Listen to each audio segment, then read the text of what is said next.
Hello and welcome to America Divided, Loyal's premier political talk show. Here's where we discuss political issues affecting the government today in the United States and how it's going to affect us millennials presently and millennials in the future. I'm Tyler Messelson, your host. I'm a sophomore at Loyola University, and today on my show I have... Hi, I'm Andrea Domo-Ibea. I'm also a sophomore here at Loyola University. And hello, I'm Robert Atkinson. I'm a freshman here at Loyola University. I've spent my childhood in the United States. However, recently I've lived abroad in Ghana, France, and Canada. Okay, so today we're going to discuss the candidates that could have been. Candidates that ran against Donald Trump and Hillary Clinton in the primary cycle and lost. Now, to first start it out, let's talk about the Republicans. They had a field of 18 candidates, but that got narrowed down to about 4, and then 3, and then Donald Trump. First, an interesting point for the audience is that even though Donald Trump got the most votes out of any primary candidate in this cycle, he also got the most votes casted against him.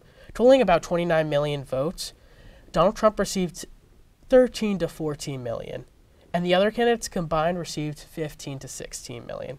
Now let's start talking about the candidates that received those votes. Let's start with Ted Cruz. What were your guys' opinions on Ted Cruz and the way his campaign was run? Well, this man was really far to the right. And I want to bring up one of his points that we don't really agree with today. He was really for the death penalty, and that's something that's not really going to affect us well in this country today. It's something that we find pretty inhumane, and it doesn't solve anything. And personally, that's something that I don't condone to. Building on what Andrea said, Ted Cruz was your candidate if you were Tea Party or you leaned very far right. Other policies that he adopted were to, if he was elected, repeal Obamacare, and he was in full denial of climate change. So there will be no policies brought about from this issue that we deal with as millennials today. I think a big point about his campaign was that it felt uncomfortable to many millennials. That's what some of my friends used the word to describe how he was running his campaign, how they felt about him in general. Did you guys get that sense too? Oh yes, like if you can remember the time he accidentally pushed his wife out of the way, that was really overwhelming to watch. And we can't forget the recent phone banking for Donald J. Trump, one who he so violently opposed in the primary season. Yeah, he's a very uncomfortable human being to say. Now let's get to Marco Rubio, who many thought would be the upstart for the Republican Party. Young and very efficient in policymaking. He was a Florida senator, and he decided to run. So what do you guys think about his campaign? Well, I think he really got the attention of millennial Republicans. And what was really good to see was somebody of a different race running for president. That kind of gives a lot of people out there like a hero to look up to. But the bad parts about him and his campaigns were he was kind of portrayed as a robot. He would repeat himself over and over. Yeah, exactly.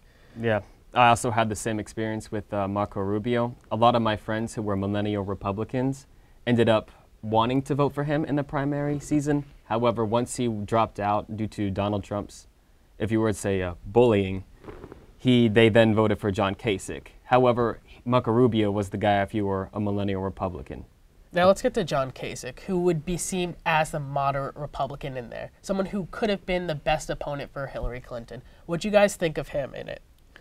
Well, first of all, I didn't even know who John Kasich was until it was too late. I would hear my friends talk about him and say that this was their guy, but I would have no clue who he was. I'm like, why him? What does he do? What does he stand for? I only learned about John Kasich when there were 3 Republicans left in the primary season.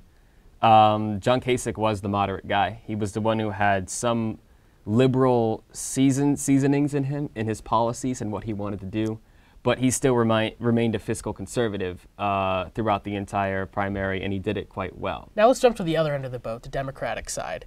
Hillary Clinton's main opponent in this was Bernie Sanders, who, out of all the candidates in both primaries, received the most millennial support. Why do you guys think that happened? I believed it happened because he was the most relatable candidate out there. He had a really touching background story about his father and how his father was an immigrant. And obviously, America, we're a country made up of immigrants, and that's something to say someone like me that's very relatable. Everyone in this country, not just the immigrants, we work hard and we work long hours for things that we don't really get rewarded for properly. And when we see the other major countries on earth, they have so many benefits such as paid maternity leave, even a such thing as paid paternity leave. Why in America do we not have something like that? Why aren't we taking care of our citizens the correct way? Bernie Sanders wanted to make this fantasy into a reality, and it's something that we really shouldn't be dreaming of and crying over. It's something that we should really have at our hands. Speaking from my experience living in foreign countries, every single person I would meet in Canada, in France, in Ghana, they would say that Bernie Sanders should have ended up winning the election. This is probably due to the fact that their own countries, aside from Ghana, were socialist. They were already used to these policies. And these policies do end up working in the long run, as we can see in the present day. However, the problem with Bernie Sanders was that most moderate Democrats believed these positions were too radical based on the current policies we have in place today. Therefore, Bernie Sanders didn't conjure up enough votes, and along with the corruption of the DNC, if you will say so, didn't end up winning in the primary season. Okay, that's all we got time for tonight. If you have any topics you'd want us to cover next episode, please comment below and let us know. And this was America Divided. Thank you for tuning in.